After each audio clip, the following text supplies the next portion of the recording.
I realized I was a leader in middle school.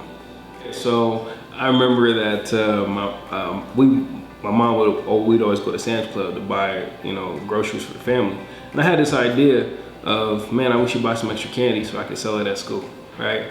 And me and some of my buddies, because back then you didn't have vending machines, right? Or at least not in middle school, we didn't. So some of my buddies, we got together and I gave them some of the candy, and I sold the candy. We were selling 50 cents a dollar. We started making some money in middle school. I think it's 6th grade, selling candy. And I would take, they would give me some money back for the candy that I bought.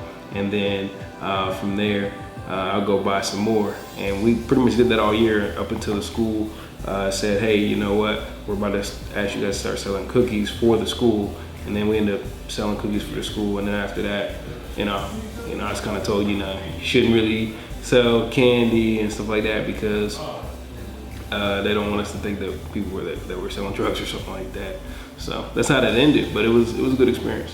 But that's when I realized I was a leader, just because it was an idea I came up with, and my buddies were down with it. We all made some money, and it was kind of fun. It was pretty fun. Yeah, so I'd say it's my dad. I know, growing up, especially in the society we grew up in, I know I'm pretty fortunate to have a father and stuff like that, and just being present. I think as a kid, my dad worked all the time, worked a lot. But you know what? I've always, loved my dad, always looked up to him. And, knowing the good, the bad, the ugly, my dad's always been my hero.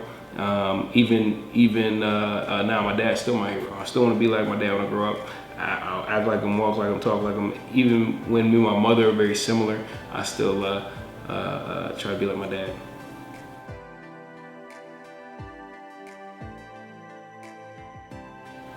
I say it's traveling. I really enjoy traveling. That's absolutely my favorite hobby is definitely traveling, seeing the world, seeing what's going on. I want to know, from my own perspective, what's it like. So one place that I haven't been, I want to go. I want to go to Mexico City. People talk all these things about Mexico. I want to actually go and see it for myself.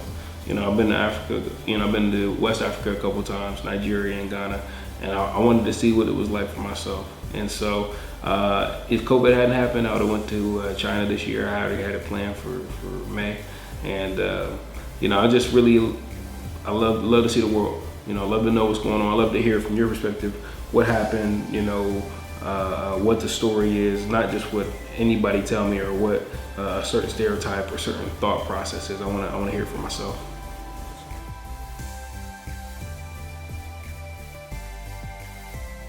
So I think people that don't know me well know that my mother's from the country. So she grew up with 9 brothers and sisters, so I got 40 first cousins. And so I know them all, and I enjoy hunting. I enjoy country food. I enjoy going out and hanging out, cornfields, stuff like that. That's not stuff that people born in the city normally do, but I actually enjoy things like that.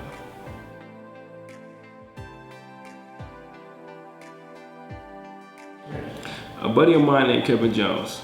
He and I grew up and went to church together.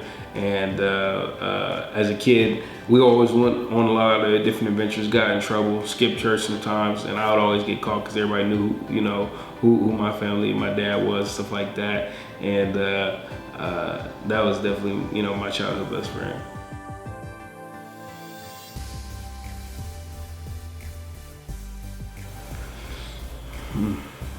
Man. That's a good one. So I think one of my most favorite forms of artistry and creativity is having imaginative conversations about things that are outside the box, right? As well as really enjoying music, right?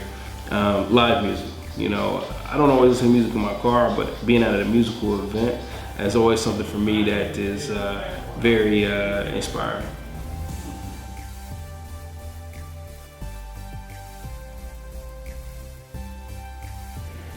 I'm gonna say it's probably cookie dough.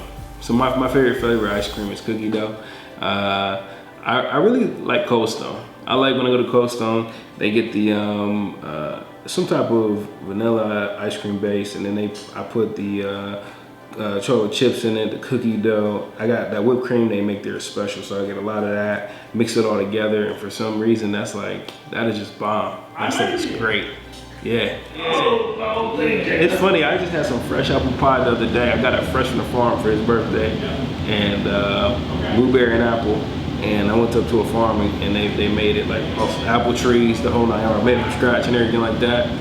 I ain't gonna lie, man, I had apple pie since I was a kid. Oh my goodness. Apple so crisp, I mean, it was amazing.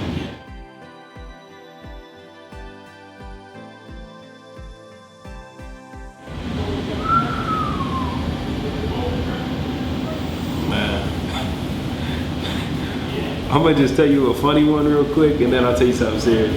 So one of my favorite quotes is from my dad, and as a kid, he always had these little sayings that I think apply in my adulthood, right? My dad would always say, it's not a trick if you know it's coming, right? And I think it's one of those things where he's trying to tell you that, you know, don't be surprised and don't be fooled if you knew that if something was coming, or if you knew that was just the reality of the situation, right? Because, you know, we can always easily fool ourselves to think that, you know, the grass is greener over here, or, you know, somebody said something or made a promise that's not in writing, you know, stuff that I always think is funny. So I always mess with him and always say that all the time. On a more serious note, man, that is a good one. Because I wasn't totally ready for that one. The one that's easy to come to mind, which I think is kind of generic, but is be the change you want to see in the world. And I say that more or less because I think a lot of people complain about the way something is or the way they want things to be, versus sometimes it's just you exemplify that difference, right? And I think I think about being kind of average or being exceptional. I think that sometimes it's hard to be exceptional because a lot of people want to kind of be average, and they might want you to be kind of average with them, right? And it's kind of hard to make some you know, certain decisions to be exceptional. So that's probably the more serious quote.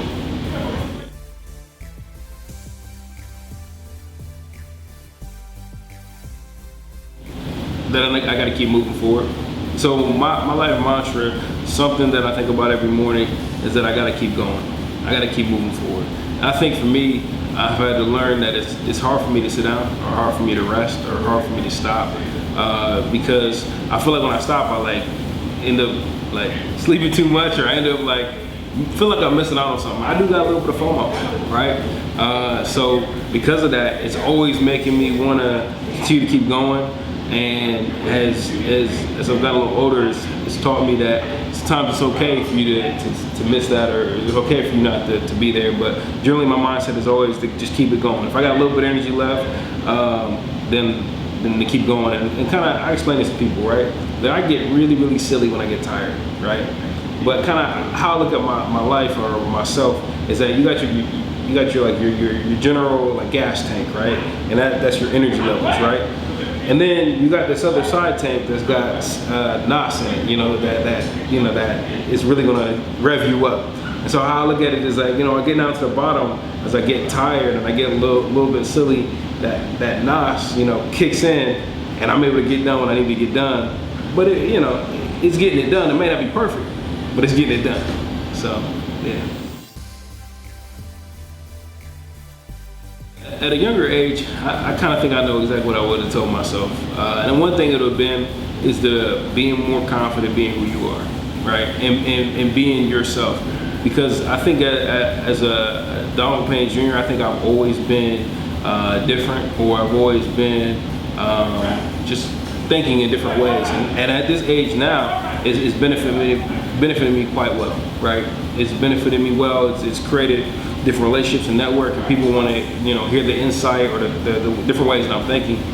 But I think as a young age, as a young man, I didn't really feel like I fit in. You know what I mean? I think that a lot of my friends, my parents are 20 years older than their parents, right? So I had older parents. I also think that I went to a very diverse school, but I was in advanced math classes, but I also played sports, and then I also went to liberal arts study programs. More of a chameleon was who I became. but actually me knowing me and being myself is something that as a young adult I had to become more comfortable with, and I think it's worked out well. But I think at a younger age, accepting myself and telling myself to be more confident, be bolder, and step out, take some risks, and also too make sure you ask for opportunity. Ask for opportunity would continue to put me in different and better and even better environments and situations to do cool stuff. And I think I went to a school. I think my parents put me in a great situation where I went to a school where there was plenty of opportunity everywhere. I took advantage of some of it, but I think there was even more to that I could have taken advantage of. So I think right now I'm pretty excited. You know, I just got a house for me to live in. You know, I've owned houses before. You know, I've done development real estate or real estate investments and stuff like that. And you know, I remodeled a house and I moved into that house recently, and I think it was a big confidence builder. And I think it was it's exciting because I haven't lived on my own up until this point. I'm about to be 27. I'm 27. I'm about to turn 28 in a couple months, and it's gonna be 8 years for me in the real estate business. And I think I'm just really kind of developing into my own space. You know what I mean? And I think that I'm excited about that, and I'm excited. I am pretty excited about the future. I think that this year has been tough for a lot of people, and I think this year has been tough for me in some ways, but I think it's really been more of a growth year, a time to really focus in on what's really important and to really hone in on some goals, right? And I think some goals that I have is definitely to continue to grow in the investment space.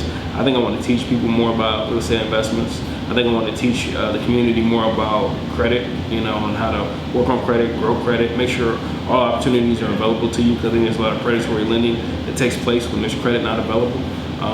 So I think that, you know, those are some of the things in the future that I have slated, you know, or that are on my mind.